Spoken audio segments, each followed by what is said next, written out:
tell the truth, I'm not in the mood, yeah. Tell me how you feel, tell me if it's... Alright, chat. What's going on, bro? We got a new camera, bro. We chill. We good now, bro. Tell me if y'all like this or not. But I'm really just using my phone, to be honest. But like, still, this camera quality like is insane, bro. Like, look what I can do. Like, yo, I look like I'm in 4K, bro. Don't mind the hair. But bro, like, you feel me, bro? Like, finally, bro. I don't want to go back to this. To this, bro. Like, look at it. Like, what? But tell me in the comments if y'all like this camera or not. So, we are gonna react to Invincible has the worst fictional universe ever. I mean, that's kind of true, but I mean, you feel me? But anyways, though, like, I'm hyped, bro. Bro, if y'all didn't watch episode 8, bro, that was crazy. It was crazy, bro. But yeah, though, let's get into the video. Lock in. Who's next? Who's next? Yeah, I'm not gonna lie, bro. This gotta be the worst superhero universe of all time. Originally, I was planning to do a video similar to the one I made last year. But while I was watching this season, Mark really wasn't getting whooped. I was really watching like, damn, he might actually be. So I can't even make a video roasting him for real. Good job. But I'm still watching this season and something just not clicking with me, bro. Because every episode I'm watching, I'm just like, dog, this man's life is trash. Like every Low-key, bro, like every episode is a whole different fight, bro. Every time I watch this show and really put it into perspective, I realize this is one of the worst superhero lives I have ever seen on the screen. I promise you, you wouldn't want to be Invincible. You wouldn't want to be anybody in this universe. I would go as far as to say I would rather live in Gotham than the Invincible universe. And I know some of y'all might hear me say that and say, Not the cap. and yeah, Gotham's pretty horrible too. I'm gonna change my camera real quick, bro. Y'all like this? Y'all like this now? Y'all can see me do stuff now. Y'all can see me do stuff now. But, you feel me now? You gotta deal with villains like Harley Quinn who gave game consoles to little children and watched it blow up in their face from the skylines. So yeah, I'm aware that, but me personally, I would feel much safer with a city patrolled by Batman than this planet where the best superheroes are getting done like this.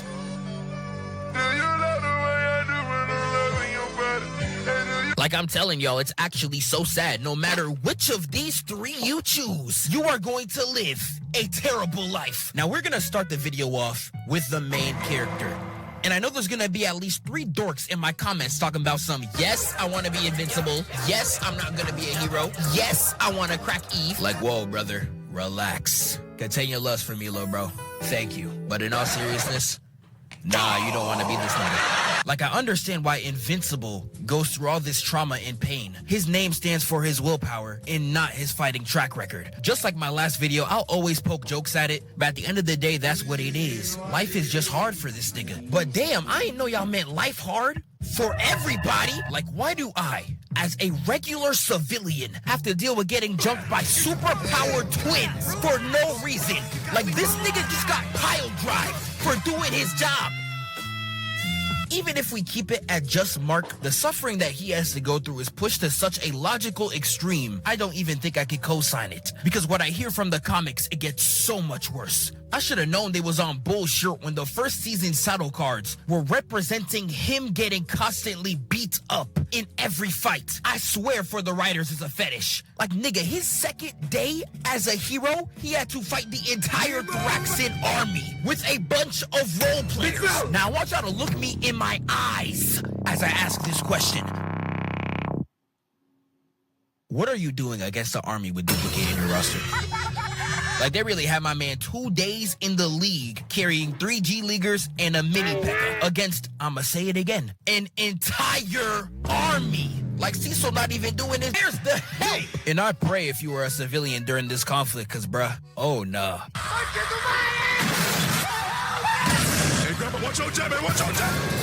As you could clearly see, them boys got wiped out. And even if they survived this conflict, they pull up 2 more times in the same week with decades of advancements, and they're 50 times stronger. Like, I don't know what the writers were thinking making this up, down, down, left, right ass species. Because what do you mean these niggas spun the same block over decades? Like, I know decades ain't a lot for some of you niggas. You could add 40 years to Samuel Jackson's life, the niggas still look 80. But for the rest of us, plural decades are a long time. And they got decades stronger in 3 days. Nigga, that ain't even fair. And even though they came back decades stronger, Cecil still only brings 5 niggas. You idiot. You're honestly an idiot. I don't know what's wrong with you. I'm not gonna lie, Mark, I strangled that nigga too, cause what is wrong with Brody? It's like the writers were just glazing the villains to no end. Like, I really never seen a series like this where the heroes are so much weaker than the villains on every occasion, with a lot of it being completely unfair. Is that my intro song? Like, I mess with Machine Head. He's a great villain, very funny character. Nigga, how did you get Battle Beast on your roster? That shouldn't even be possible. This is like Kingpin having Galactus as an employee. Nigga, I will harm you. But you know, Invincible is not the only show to do something like this. I could go into One Piece, where in one of their earlier adventures, Zoro had to fight the strongest swordsman on that planet, and he got absolutely bodied. But you know, that fight didn't just happen for him to be beat. It was a lesson. It was motivation. Zoro was really on the floor talking about some I will never lose again. Like, I be reading that with tears in my eyes, dog. That's a real nigga. But Invincible, on the other hand, you want to know all this man got? He got turned into a Playboy Cardi album cover. What lesson do you learn from that? I'll give you the answer, nigga, nothing. Like, I've never seen a nigga get this universally hoed to this much of an extent. But y'all seen the show, man. There is so much BS like this Invincible gotta deal with. There is less than like 30 heroes on this damn planet, yet there's a new super organism or supervillain found every single week. And they're, for some reason, always stronger than the heroes. And not to mention, there's an entire army stronger than all of them that could come in at any moment's notice. Even though I was just dissing Cecil, This fight was crazy, bro. I'm on this side for this one, because what type of math is that? 21. And even these villains that constantly spawn in every week would vehemently piss me off. All of these villains are middle-aged men with no emotional This Powers guy, bro, he was so... maturity and cannot listen to reason for more than 4 effing seconds. Like, all of these villains are just misunderstanding a scenario to the point of pure idiocy. You killed my sister! You killed my sister! You killed my sister! Is this nigga serious? Like, these villains have to be the stupidest ones I've ever seen in fiction. And I know a lot of comic villains are built on very stupid motivations. Harry Osborn is another motivation with just a simple talk would have resolved everything. But I think you seeing Spider-Man carrying your dead father in your living room is a lot more believable than just being blatantly wrong. Now, I've seen a lot of people call Angstrom a hypocrite, but with him, you could at least say he didn't always hate Invincible. His main goal was actually something completely different before his machine backfired on him. And it wasn't until his machine exploded where he went insane. And I mean, like, sure, I don't know how a nigga with a KSI built head has brain cells this useless. Nigga got all that space for nothing. But you know, let's just say he went insane. Like, Angstrom's still stupid as hell for picking the only good Invincible out of all the ones he could have picked. All the Invincibles that killed your family are still alive. You went to spin back on this nigga. Bro, go stain them. You're really out here hiring your ops instead of slamming them out. What Pooh Shiesty say? If your nigga killer ain't there, you sure no RP show you. Nigga, that's what I'm saying. Like, Angstrom really like them roasters in middle school that are getting flamed by someone else. But the moment you start laughing, they try to come at you. Like, nigga, you a bitch. Angstrom's still stupid. If I was Invincible, I'd be mad as hell. But for now, I'll let it slide. Powerplex, though? Nah, this nigga just stupid. Everything about this nigga is just wrong. If you and Invincible talked for 4 effing seconds, you would have known that A, he's the victim, B, he's the victim, and C, he's the victim. He did not mercilessly kill your family. Like Breaking Bad Jesse over here was really pissing me off because this could have been solved in a single convo. And I know he tried several times to call Invincible's attention, but let's be real, none of them are gonna be peaceful, number one. And the situation you ended up getting him in is so stupid. Really, nigga? Like he was really talking to his family like, damn, babe, I don't know how to get his attention. I tried everything I could. Gag me in the baby. You know what? That's a great idea. What? I don't care if this was an act. I don't care if this was a skit. I don't care if it was fake. What type of person gags a baby to get back at a nigga? This is literally reverse Flash levels of petty. And Invincible has to deal with this every single week. Like Powerplex really done murked his entire family and then looked at Invincible like, All right, so let's kill him.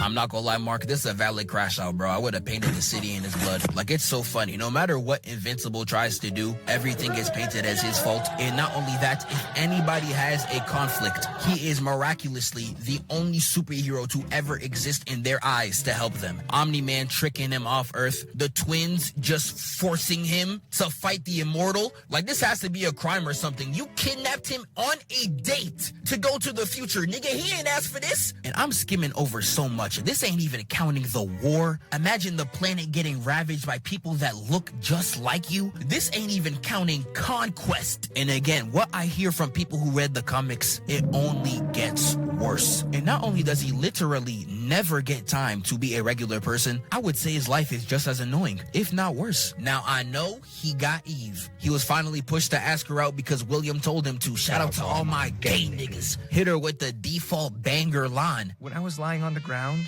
with that sound drilling into my head, the only thing I could think about was you. Incredible. That is truly what you call a sensational game. He gotta start teaching the streets. We got niggas outside risen like I these. know you work out. Body T. Oh, bro. I'm trying to get my ass like that. And I know you see Eve right here. I'd risen like I these. know you work out. Body T. Oh, bro. I'm trying to get my ass like that. And I know you see Eve right here. She's so bad. I ain't done that in a minute, but I'm truly grateful that the Lord has blessed me to play in some snow. To be in true football weather. But even with Miss Eve, I still wouldn't want to be this nigga because of Oliver.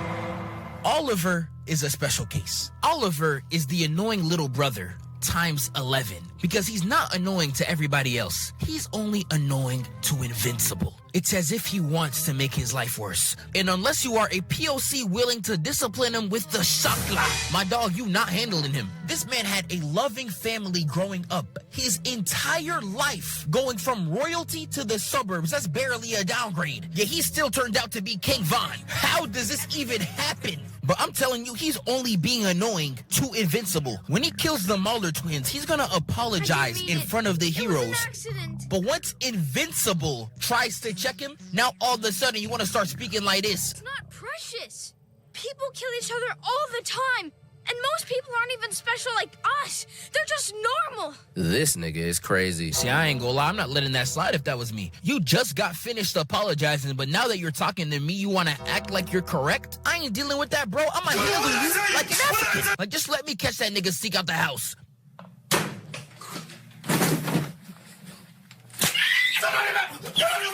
And you know, they again try to be a respectful family. And when they talk it out with him, he's like this. Mahler didn't have friends or family. Yeah, nah, bro. Just like when the parents say, there was no signs. And it's a kid drawing imaginary friends like this. And they be like, I don't think he likes you, Dad. Yeah, I'm not gonna lie, gang. You're finished. But as y'all can see, bro, Invincible's life, the villains he gotta deal with, even his little brother. I promise you, I would never want to live his life, let alone live in the Invincible universe, bro. Wake up, filthy. Nah, that's crazy.